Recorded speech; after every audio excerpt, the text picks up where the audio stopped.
Ils étaient fermés depuis près de 20 ans déjà. Les écoles de santé de Mouila, de Makoko et de Foncéville ont bénéficié d'énormes travaux de réhabilitation engrangés depuis l'arrivée du comité pour la transition et la restauration des institutions, en parallèle avec le lancement des travaux de construction de l'école d'Oyem.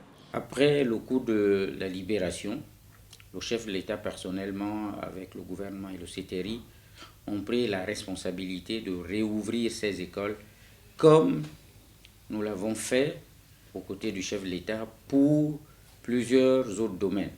En continuant les actions entreprises de l'Ancien Régime, les premiers entrants dans ces établissements de formation seront les admis au concours de l'INFAS 2023. Donc il ne s'agira pas d'un établissement qui s'ouvre et qui devra recruter des centaines. Il ne s'agit pas du tout de cela. Les écoles, il y a eu un concours qui a été organisé et qui a été proclamé. Et donc je tiens à le rappeler aux citoyens gabonais pour que les responsables de ces établissements ne soient pas envahis par une demande excessive de la part des jeunes.